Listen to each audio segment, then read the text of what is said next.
Le thème de ce matin, c'est « Rapproche-toi de Dieu et il se rapprochera de toi ». Je ne vous appelle plus serviteur parce que le serviteur ne sait pas que fait son maître. Je vous ai appelé ami parce que je vous ai fait connaître tout ce que j'ai appris de mon Père. Ami, c'est quelqu'un qui est très proche de toi. Ce n'est pas pour rien que Jésus va choisir ces mots-là, ami, pour nous démontrer le rôle même de la bonne nouvelle. La bonne nouvelle, c'est pour nous venir nous rapprocher de Dieu. C'est pour cela qu'il nous appelle amis. Dans le grec, le mot qui est utilisé ici, c'est le mot philéo. C'est l'amour amical, l'amour de confidence. Il nous appelle des confidents. Dieu t'appelle son confident, sa confidente. Pourquoi établir l'éloignement? Tu n'as pas à établir un éloignement. Rapproche-toi de Dieu, il se rapprochera de toi. Nous avons un trésor que Jésus-Christ nous a donné, qui est le fait de pouvoir avoir l'opportunité de nous rapprocher de Dieu. Les anciens ont prié voir le jour que nous vivons aujourd'hui, mais ils ne l'ont pas vu venir. Jusqu'au jour où le Messie est venu. Ce n'est pas vous qui m'avez choisi, mais moi je vous ai choisi. Je vous ai établi afin que vous alliez et que vous portiez du fruit et que votre fruit demeure, afin que ce que vous demanderez au Père en mon nom, il vous les donnera. Ce n'est pas vous qui m'avez choisi, mais c'est moi. C'est Dieu lui-même qui avait fait le pas vers toi et moi. Vous avez vu? Il n'y a rien que nous avions fait. C'est Dieu lui-même qui t'avait choisi. Il t'avait choisi parce qu'il a vu quelque chose en toi. C'est parce que tu es précieux. Tu ne vas pas faire de quelqu'un un ami, sachant que c'est une source de problème pour toi. Non, parce qu'un ami, c'est quelqu'un que tu estimes. C'est quelqu'un que tu apprécies. C'est quelqu'un que tu veux voir tout le temps. Et encore, il va utiliser philéo, l'amour de confidence. Dieu t'a choisi parce qu'il voit en toi le potentiel d'un confident. Quand on parle de confidence, c'est celui avec qui il va dire des choses qu'il ne pouvait pas dire avec n'importe qui. Rapproche-toi de Dieu, il se rapprochera de toi. Nous ne sommes plus redevables à la chair. Cela ne veut pas dire que la chair n'est plus là. La chair est là, mais tu ne lui dois rien du tout. Tu n'es plus redevable de la loi de la chair parce que tu ne lui dois plus rien du tout. Si vous vivez selon la chair, vous mourrez. Mais si par l'esprit vous faites mourir les actions du corps, vous vivrez et tu vivras. Rapproche-toi de Dieu et tu vivras. Rapproche-toi de l'alliance, la nouvelle alliance en Jésus-Christ.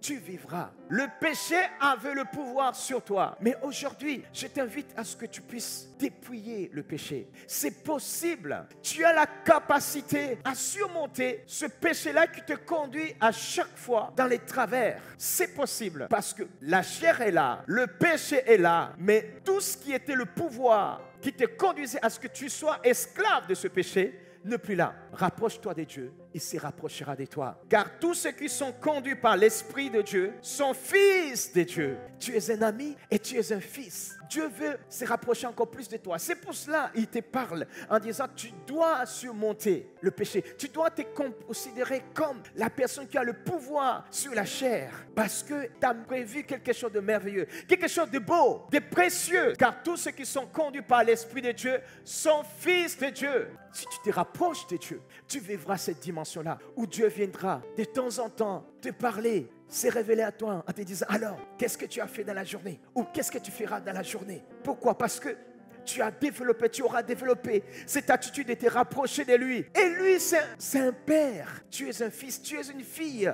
Son plaisir, c'est de pouvoir être dans la proximité avec toi. Et il puisse se révéler à toi en te disant, écoute, mon esprit est en toi. Je te parle et je te rappelle encore que tu es un enfant. Tu es mon enfant. Vous n'avez point reçu un esprit de servitude. Vous êtes encore dans la crainte. Mais vous avez reçu un esprit d'adoption par lequel nous crions Abba Père. C'est-à-dire que tu peux crier en disant Papa, rapproche-toi de moi. Ce matin, tu peux dire Papa, rapproche-toi de moi. Il prendra plaisir de venir dans tes bras et courir vers toi en disant mon fils, oui. C'est un esprit d'adoption. Tu n'as pas payé quoi que ce soit pour l'avoir. C'est lui qui t'a choisi. Il t'a appelé ami. Il t'appelle encore fils. Fille, tu dois avoir une vie stable. Tu sais là où tu vas. Une vie où ce matin, je te rappelle à ce que tu puisses te positionner comme il faut par rapport à ta vie. Ne perds pas le rôle que Dieu a prévu pour toi. L'Esprit lui-même rend témoignage à notre esprit que nous sommes enfants de Dieu. Hey! Laisse que l'Esprit de Dieu puisse t'es confirmé, c'est là. Tout ce que tu avais fait ou tout ce que tu fais dans ta vie, Dieu ne reste pas là-dessus. Il ne reste pas là-dessus. Il t'aime tellement qu'il ne reste pas là-dessus. Tout ce que tu as fait, même tout ce que tu fais dans la cachette, il veut tout simplement que tu puisses continuer à te considérer comme enfant. Pourquoi? Pour que ces choses-là, voilà ces petites attitudes-là qui font que même ta conscience te rappelle en disant ça, ce n'est plus pour toi. Il veut que tout cela puisse partir. Jésus dit, il est rentré en lui-même. Il s'est dit, combien de mercenaires chez mon Père ont du pain en abondance. Il s'est rendu compte qu'il s'était éloigné de son père et il avait pris une mauvaise décision. Là, quand il avait pris la décision de partir, de prendre son héritage et de vouloir s'en sortir de lui-même, c'était vraiment une mauvaise décision. Parce qu'à ce moment-là, il s'est déconnecté de sa provision. C'est de son père qu'il avait tout pleinement. Il s'est retrouvé dans des galères comme pas possible, dans la pauvreté comme pas possible. Mais à un moment donné, il s'est rappelé en disant, mais non, j'ai quand même mon père qui est très riche. Ses salariés mangent mieux que moi, comme je mange là. Je mange maintenant la nourriture des cochons. Je mange avec les cochons. Vous savez combien les cochons sont sales. Hein? Les cochons sont sales. Le cochon mange de tout. Le cochon mange de tout. Tout. Et donc, si tu manges, tu partages le plat avec le cochon, je ne te dis pas les bactéries que tu vas te ramasser. Cette personne-là, il avait tellement faim qu'il a dit, bah, écoute, je vais prendre quand même. Je vais prendre malgré tout, je vais prendre. Pourquoi? Parce que tout simplement, il voyait qu'il allait mourir. Mais quand il a eu cette prise de conscience, il s'est dit, je vais rentrer à la maison.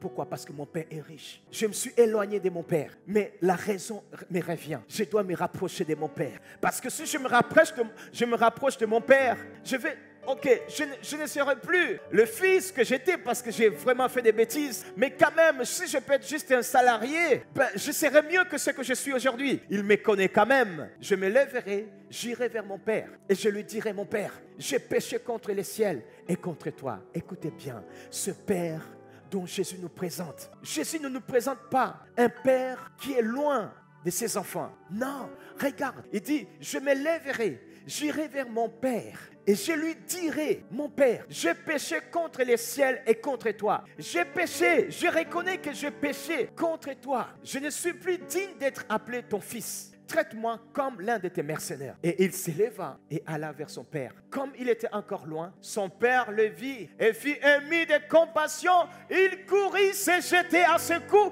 et les baisa. Alléluia! Yes! Gloire à Dieu!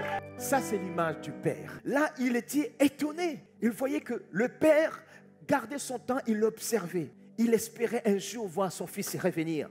Bien qu'il avait péché, son fils prévoyait en disant, quand je vais arriver, je vais dire, Père, pardonne-moi, j'ai péché contre toi, je vais être ton serviteur. Mais ce n'est pas comme ça que le père, lui, l'attendait. Ça, c'est le père de la nouvelle alliance. C'est ton père qui t'attend. Peu importe la manière dont tu as marché jusque-là. Peu importe des choses, les péchés qui sillonnent encore dans ta vie, réalise que nous avons un Père qui veut que tu puisses te rapprocher de lui. Il attend que tu te rapproches de lui afin qu'il puisse dépouiller ces grains de sable qui sont dans ta vie pour qu'il puisse vivre pleinement cette relation avec toi. Tu es dans la grâce, mais il y a ces grains de sable qui te titillent toi-même. Vous voyez, le fils, là où il était, il ne se sentait pas à l'aise parce que sa conscience lui témoignait. Tu as tout abîmé. Bien que le père, lui, l'attendait avec joie.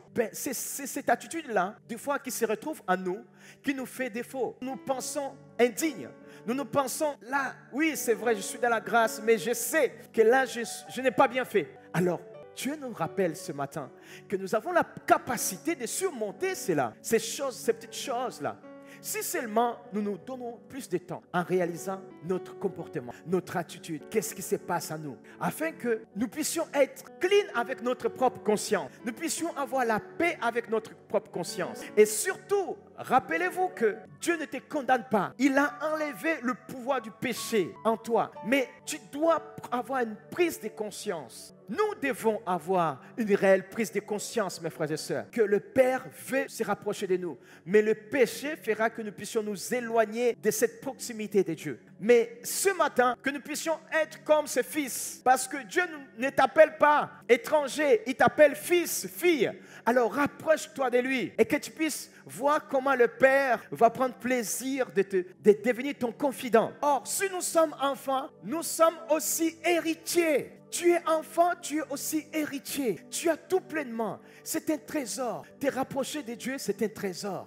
Prends conscience que tu ne dois pas cultiver l'attitude du péché, mais cultive l'attitude d'enfant.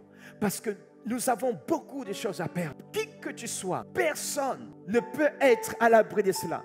Que nous ne soyons pas des ponts, ceux qui vont témoigner la parole de Dieu aux autres, et que nous puissions perdre le royaume de Dieu. Parce qu'au fur et à mesure, l'ennemi va commencer à raisonner plus. Tu vois, tu ne mérites plus telle chose, telle chose, telle chose, et tu vas croire à cela.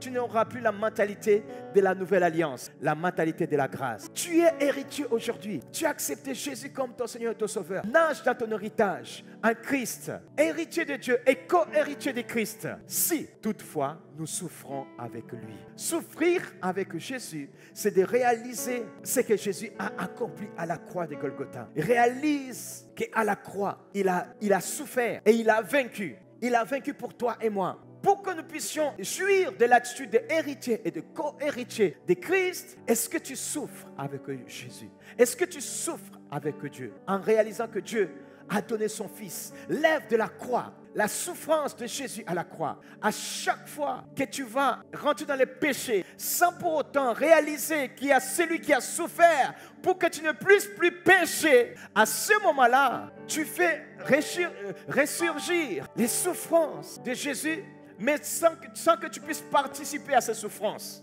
Mais ce matin, participe à la souffrance de Jésus. Parce que si tu sens les souffrances, tu ne vas plus retomber dans ce péché-là. C'est là que tu vas comprendre le sens de pouvoir dépouiller le péché. Parce que tu comprends ça, je ne dois plus. Je suis quelqu'un qui est dans la grâce. Mais la grâce a été payée par un prix fort. Le prix de la souffrance de mon Seigneur.